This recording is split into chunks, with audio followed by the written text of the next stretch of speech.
Okay, నేను వెళ్తాను. నేను వెళ్ళనా?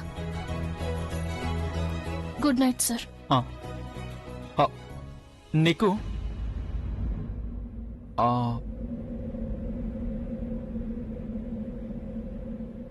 నువ్వు ఎప్పుడైనా ఎవరైనా ప్రేమించావా? మీరు ఎందుకు ఇలా అడుగుతున్నారు? అది ఏ మనిషి అయినా ఒకవేళ ప్రేమలో ఉన్నప్పుడు ఎలా ఫీల్ అవుతాడో తెలుసుకోవాలనుకుంటున్నాను. నేను నార్మల్ ప్రేమ గురించి మాట్లాడుతున్నాను, సినిమాలో ప్రేమ గురించి కాదు. అంటే ఒకవేళ నార్మల్ మనిషి ప్రేమలో పడ్డాడంటే అప్పుడు తన లైఫ్లో ఏమేం జరుగుతాయి? చెప్పాలంటే చాలా జరుగుతాయి సార్. మొత్తం జీవితమే మారిపోతుంది. వాళ్ళందరితో కలిసి ఉన్నప్పుడు కూడా ఒంటరిగా ఏదో ఆలోచిస్తూ ఉంటారు. ఒక్కోసారి ఒంటరిగా ఉన్నా కారణం లేకుండా నవ్వుతూ ఉంటారు. ఇంకా ఇంకా మీరెవరినైతే ప్రేమిస్తారో వాళ్లతో మాట్లాడడం, వాళ్ళని చూడటం, వాళ్లతో కలిసి ఉండడం చాలా సంతోషాన్నిస్తుంది. ఇంకా ఇంకా తన వల్లే అంత అందంగా కనిపిస్తుంది. తన కోసమే మీరు బతకాలనుకుంటారు. తన సంతోషమే మీ సంతోషం అవుతుంది. తనతో కలిసి నవ్వుతారు, తనతో కలిసి ఏడుస్తారు. ఇంకా తనతో ఉంటే ఈ ప్రపంచం అంతా అందంగా కనిపిస్తుంది. తను లేకపోతే ఏది బాలేదనిపిస్తుంది. తను కళ్ల ముందుంటే మీకసలేదీ గుర్తుకురాదు. మీ గుండె ఎవరి కోసం కొట్టుకుంటుందో వాళ్ల పేరే గుర్తుంటుంది. ఇంకా తనతో కలిసి ఉండడానికి మీ మధ్య ఎలాంటి కారణమూ లేకపోవచ్చు, కానీ దూరంగా ఉండడానికి కూడా కారణం ఉండదు. తను నాకు దక్కితే చాలు, ఈ ప్రపంచంలో ఇంకేదీ అవసరం లేదనిపిస్తుంది.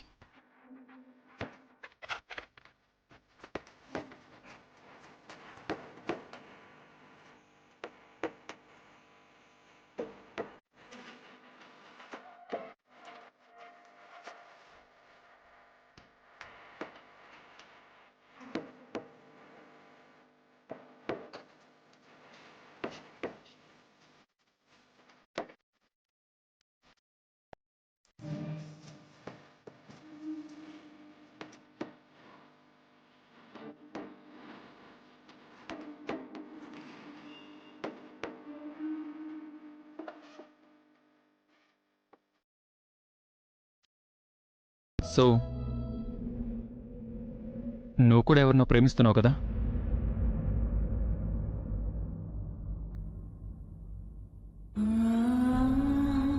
ఎవరతను? ఎవరూ లేరు. నేనెవరిని ప్రేమించడం లేదు. ఎవరతను? ఎవరూ లేరు. నేను నిజంగానే ఎవరిని ప్రేమించడం లేదు. స్ట్రేంజ్. ఒకవేళ నువ్వు ఎవరిని ప్రేమించడం లేదంటే మరి నీకు ప్రేమ గురించి ఇన్ని విషయాలు ఎలా తెలిసే చెప్పు?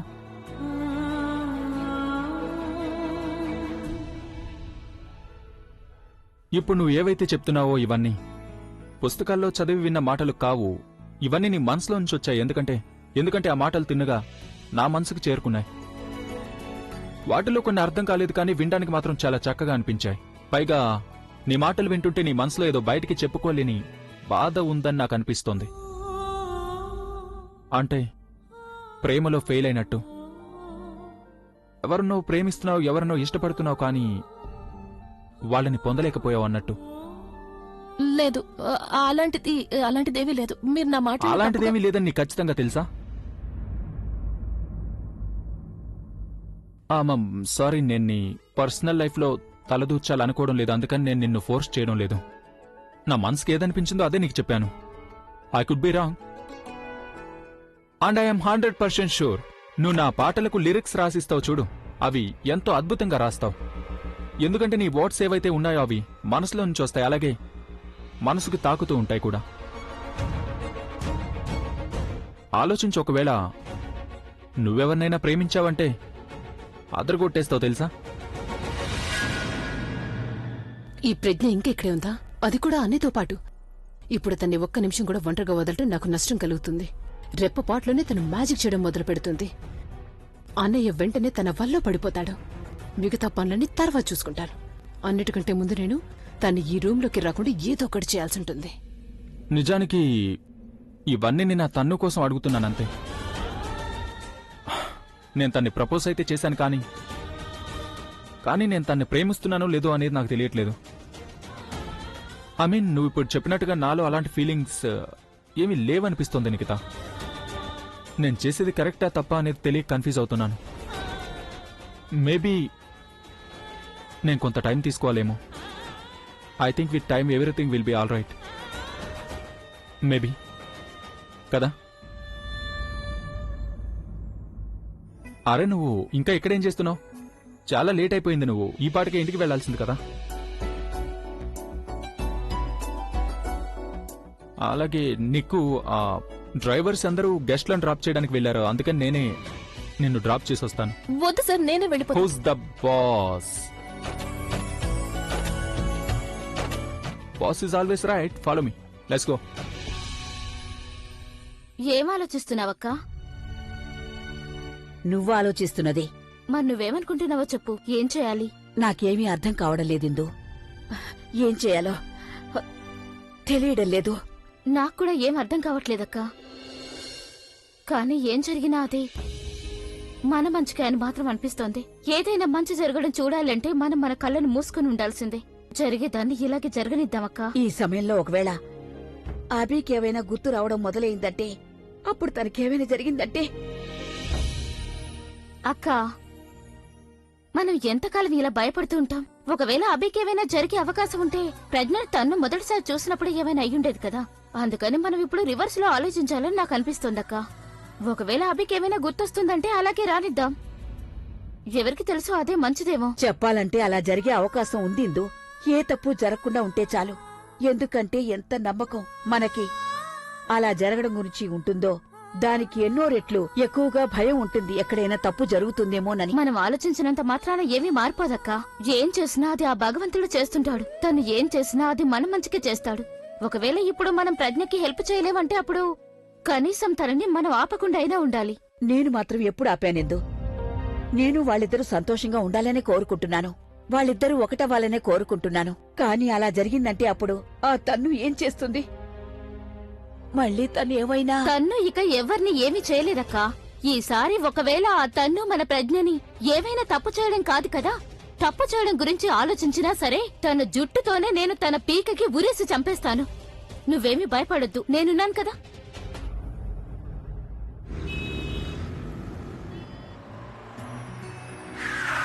ఆపండి ఆపండి, ఇక్కడ ఆపండి, నేను వెళ్ళిపోతాను. నీకు ఆగు, నేను కూడా వస్తాను. వద్దు, మీరెలా వస్తారు? ఎంతో అద్భుతమైన మర్యాద లేని అమ్మాయి నువ్వు. నేను నిన్ను ఇంటి దగ్గర డ్రాప్ చేయడానికి వచ్చాను. నువ్వు నాకు మంచినీళ్ళు ఇవ్వడానికి బదులుగా నువ్వు నా మొహం మీద వెళ్ళిపోమని చెప్తున్నావు. అసలేంటి నీ ప్రాబ్లం? ప్రాబ్లం ఏమీ లేదు, కానీ ఏంటి? మీరెందుకు అర్థం చేసుకోవడం లేదు? నువ్వు అర్థమయ్యేలా చెప్తే కదా నాకు అర్థమయ్యేది. ఏం చెప్పాలి సార్? మీరే కదా స్వయంగా ఇంటి దగ్గర డ్రాప్ చేస్తాను అని ఆర్డర్ వేశారు. ఇంకేం చెప్పాలి? అయితే అది పెద్దగా బాగుండదు కదా సార్. అంటే బాగుండదు కదా సార్. మీరు అంత పెద్ద రాక్ స్టార్ అయ్యుంటే మీ సెక్రటరీని ఇలా... నువ్వు నాకు సెక్రటరీ మాత్రమే కాదు, నువ్వు నా ఫ్యాన్ నెంబర్ 1 కూడా కదా. పైగా ఈ దెబ్బ నీకు మా ఇంట్లోనే కదా తగిలింది. అందుకని నిన్ను డ్రాప్ చేయడం నా బాధ్యత అవుతుంది. నేను నిన్ను డ్రాప్ చేయడానికి కాదు, నా సీనియర్ ఫ్యాన్ ని కలవడానికి కూడా వచ్చాను. వాళ్ళ చేతి భోజనం తినడానికి వచ్చాను. కానీ ఇంట్లో అందరూ భోంచేసుంటారు. సరే, టీ తాగుతాను. పాలు రేపు పొద్దునే వస్తాయి. సారీ. అయితే నేను నీళ్లు తాగుతాను. నీళ్లు? ఒకవేళ నీళ్లు లేవంటే నేను మీ నాన్నమ్మతో కూర్చొని మాట్లాడతాను, గేమ్స్ ఆడుకుంటూ కూర్చుంటాను. ఇప్పుడు నీకేం ప్రాబ్లం లేదుగా. నేను గనక నీతో కలిసి నేను డ్రాప్ చేయడానికి రాలేదంటే అప్పుడు చాలా పెద్ద ప్రాబ్లం అయిపోతుంది. నాకేం ప్రాబ్లం అవుతుంది? నీకు ఈ దెబ్బ ఎలా తగిలిందని మీ అమ్మ నిన్ను అడుగుతారు. ఒకవేళ నీకు ఈ దెబ్బ మా ఇంట్లోనే తగిలిందని నువ్వు చెప్పావంటే అప్పుడు నేను నిన్ను డ్రాప్ చేయడానికి ఎందుకు రాలేదని అడుగుతారు కదా. నేను నిన్ను డ్రాప్ చేయడానికి రాలేదని వాళ్ళకి తెలిస్తే నా మీద కోపం వస్తుంది. నిన్ను వాళ్ళ జాబ్ మానేయమని చెప్పేస్తే మళ్ళీ నీకు ఇలాంటి జాబ్ ఎక్కడ దొరుకుతుంది? నిజం చెప్పాలంటే నాకు కూడా నీలాంటి సెక్రటరీ దొరకడం చాలా కష్టం. అందుకని మనిద్దరికి నష్టం జరగకూడదు కదా. వెళ్దామా? సరే, కానీ ఒక షరతు. ఒక్క షరతా? మీరు ఇంట్లో ఎవరికి చెప్పకూడదు నేను మీ దగ్గర పనిచేస్తున్నాను, మీ సెక్రటరీగా పనిచేస్తున్నానని. ఎవరికి చెప్పకూడదు. వాట్? నేను అబద్ధం చెప్పాలని కోరుకుంటున్నావా? లేదు, మీరు వాళ్ళ దగ్గర నా గురించి నిజం దాస్తే చాలంటున్నానంతే. ఇవి రెండు కూడా ఒకటే అని నాకెవరో చెప్పినట్టు నాకు గుర్తు. మరీ పర్వాలేదు, మీరు సైలెంట్ గా నాతో పాటు రండి చాలు. నేనేదంటే అదే అనండి, పదండి. ఎవరో నాకు చెప్పారు అబద్ధానికి తోడుగా ఉండడం కూడా మనం అబద్ధం చెప్పడంతో సమానం అవుతుందని. మీకెవరు ఇలా చెప్పలేదా? అబద్ధం చెప్తే ఎవరికైనా మంచి జరుగుతుందంటే ఆ అబద్ధం అబద్ధమే అవదని. నాకిలా ఎవరూ చెప్పలేదే. కానీ నువ్వు ఇదంతా ఎందుకు చేస్తున్నావు? అది నేను మీకు తర్వాత చెప్తాను, సరేనా? ప్రస్తుతానికి మీరు నేను చెప్పింది వినండి.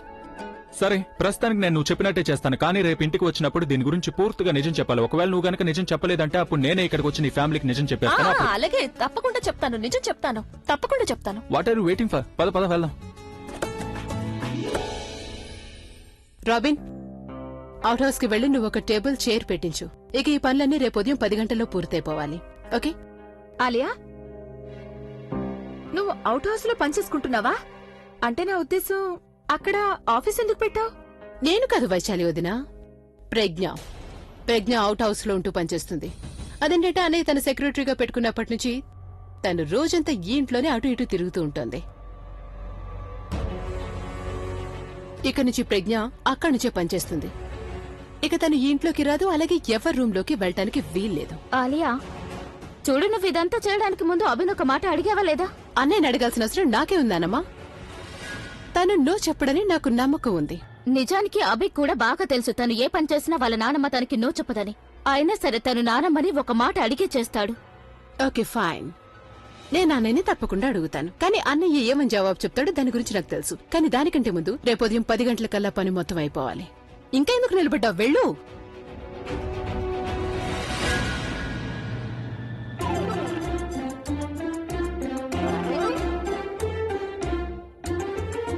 అమ్మమ్మా, అది నా సీరియల్ మొదలవుతుంది. చాలా ఇంట్రెస్టింగ్ మూడ్ ఉంది ఇప్పుడు. నేను ఇక వెళ్తాను.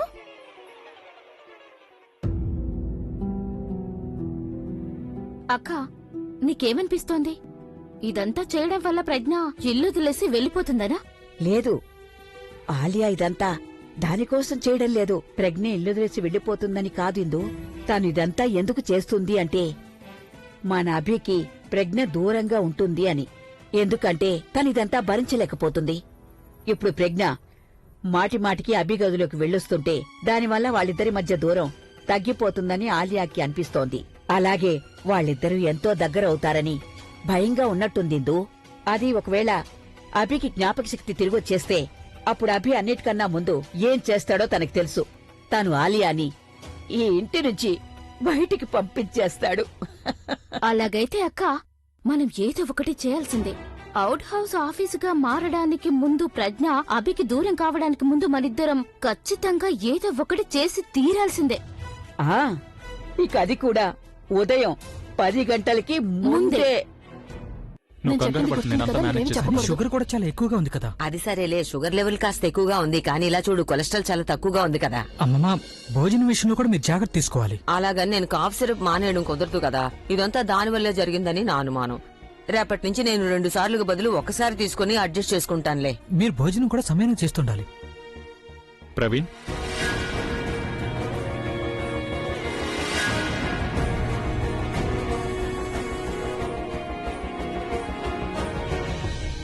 ప్రవీణ్, నువ్వు ఇక్కడేం చేస్తున్నావు?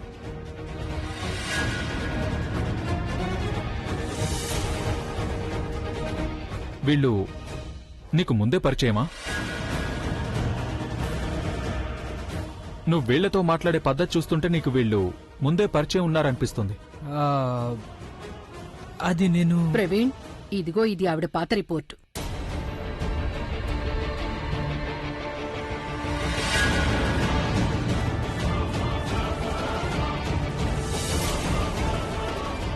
మాట్లాడవేంటి? అది నేను మీకు చెప్తాను దాని గురించి. నేను ఉద్యోగం గురించి ఎంత కంగారు పడ్డానో మీకు తెలుసు కదా. అది ఎప్పుడైతే నేను ఇంటర్వ్యూ కోసం ప్రతి ఆఫీస్ కి వెళ్తున్నానో అప్పుడు ఒక ఆఫీస్ లో ఇతను నాకు కనిపించారు. అప్పుడు ఇతను నా రెజ్యూమ్ కావాలని అడిగారు. ఏంటి జానకి అమ్మా, ఇతను రెజ్యూమ్ కావాలని అడిగారు, బ్లడ్ రిపోర్ట్ కాదు. బహుశా ఆ రెజ్యూమ్ తీసుకోవడానికి ఇక్కడికి వచ్చుంటారు. నాకు తగ్గట్టుగా ఉద్యోగం దొరుకుంటుంది, అందుకే వచ్చుంటారు కదా. అందుకే వచ్చాను ఇక్కడికి. యాక్చువల్లీ అదేంటంటే నేను కాసేపటి క్రితమే ఊరి నుండి వచ్చాను. సో నేనేమనుకున్నానంటే నీ ఫ్యాన్ నెంబర్ 1 కలిసి తనకి శుభా చెప్పి వెళ్దామని. Thank you.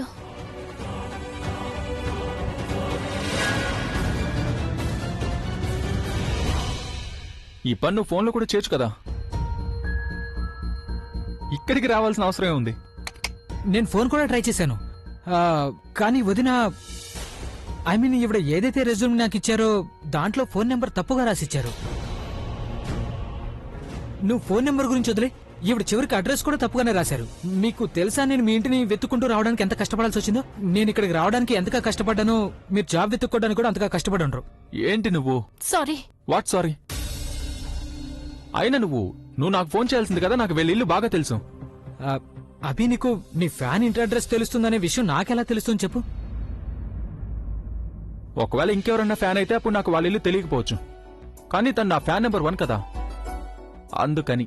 అలాగే నాకు ఈ ఇల్లు నా ఇల్లు లాగే అనిపిస్తూ ఉంటుంది. అందుకని ఈ అడ్రస్ నేను ఎప్పటికీ మర్చిపోలేను. అంటే నువ్వు ఇక్కడికి ఇంతకు ముందు వచ్చావా? నేను వచ్చాను, తిన్నాను, ఎంజాయ్ చేశాను. అభిబాబు నిలబడే ఉన్నారు, కూర్చోండి. ఆంటీ, మీరు నాకు వేడివేడిగా మంచి కాఫీ ఇచ్చినప్పుడే నేను ప్రశాంతంగా ఇక్కడ కూర్చొని తాగుతాను. నేను ఇప్పుడే వెళ్లి తీసుకొస్తాను. వెళ్ళి Thank వెళ్ళు, you. త్వరగా వెళ్ళి కాఫీ తీసుకురా.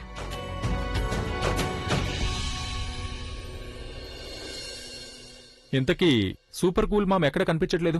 ఓ సరళా, అది బాబు ఇంట్లో లేదు. మా పక్కింటి వారు ఒకరున్నారు, సవిత అని. తనతో కలిసి చుట్టాలింట్లో భోజనానికి వెళ్ళింది. రావడానికి కాస్త ఆలస్యం అవుతుంది. ప్రజ్ఞ, ఒకసారి ఇలా తిరుగమ్మా. తలకేంటా దెబ్బ? ఎలా తగిలింది? అది నానమ్మ. తను నాతో వాదించింది, నా కోపం వచ్చింది, తల పట్టుకుని గోడకేసి కొట్టాను. తలకేమీ కాలేదు కానీ గోడ పగిలిపోయింది.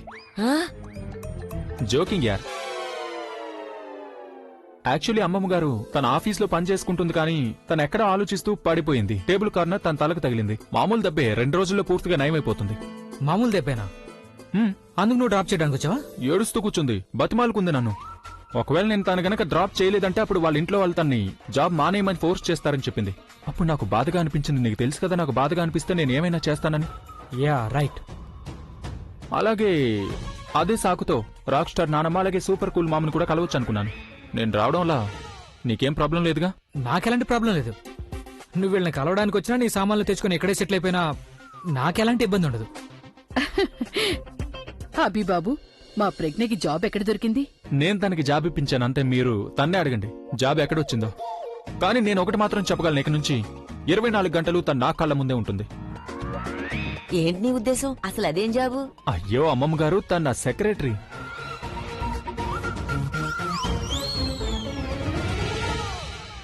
మీకు సెక్రటరీగానా? నా సెక్రటరీ కి సెక్రటరీ.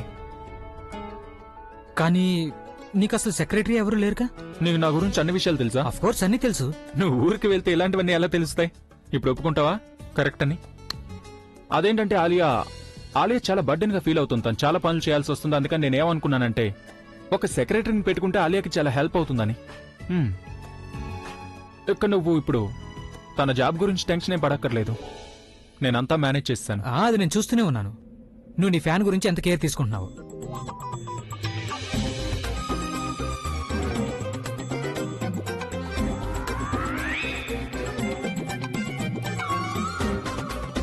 తను వెళ్ళమని చెప్తుందా లేకపోతే పక్కకి రమ్మని పిలుస్తుందా?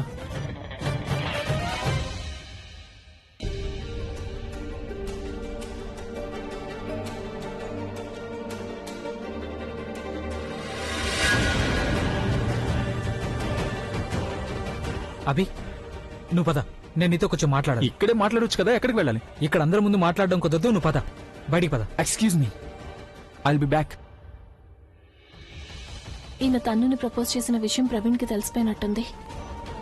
ఒకవేళ ఈ విషయం ఈ ఇంట్లో అందరికీ తెలిసిపోయిందంటే అప్పుడు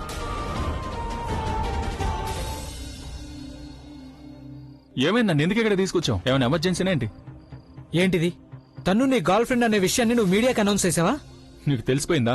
అంటే ఈ న్యూస్ నిజమే అన్నమాట. అభి, నువ్వు నిజంగానే తన్నుని...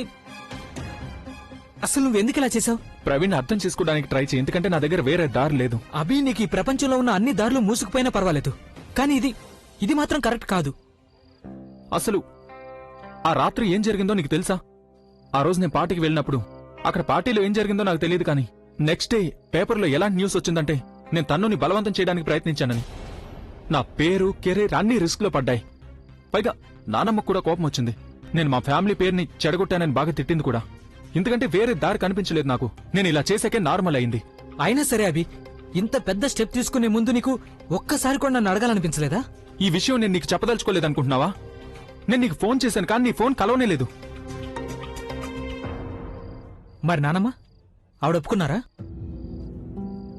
వెల్, నానమ్మ ముందు కోపంగా ఉంది కానీ తర్వాత ఆవిడకి కూడా అర్థమైంది ఎందుకంటే వేరే దారి లేదని. కోర్స్ ఆవిడ ఒప్పుకోవాల్సి వచ్చింది. అయినా సరే అభి, ఇలా జరగడానికి వీల్లేదు. నువ్వు ఇలా చేయకుండా ఉండాల్సిందే. తను నీ గర్ల్ ఫ్రెండ్ అవడానికి వీల్లేదు. ఏంటి ప్రవీణ్, నేనేదో క్రిమినల్ ని తీసుకొచ్చి నా గర్ల్ ఫ్రెండ్ గా చేసుకున్నట్టు మాట్లాడుతున్నావు? తను మంచి అమ్మాయి. ఇదంతా జరగడం వల్ల తనకు కూడా చాలా చెడ్డ పేరు వచ్చింది తెలుసా? నేనెవరికి అన్యాయం చేయనని నీకు తెలుసు కదా, అవునా? నిజానికి తను ఒక మోడల్, సక్సెస్ఫుల్ మోడల్. డబ్బులు కూడా బాగానే సంపాదిస్తుంది. మేమిద్దరం కలిసి బోల్డ్ అంత డబ్బులు సంపాదిస్తాం, డబ్బులు వర్షం కురుస్తుంది. నేను కూడా ఎంతకాలం సింగిల్ గా ఉంటాను చెప్పు? ఇలా చూడబి, విషయం డబ్బుల గురించి కాదు. నువ్వు తన్ని ప్రేమించడం లేదన్నప్పుడు తన గర్ల్ ఫ్రెండ్ ఎలా అవుతుంది?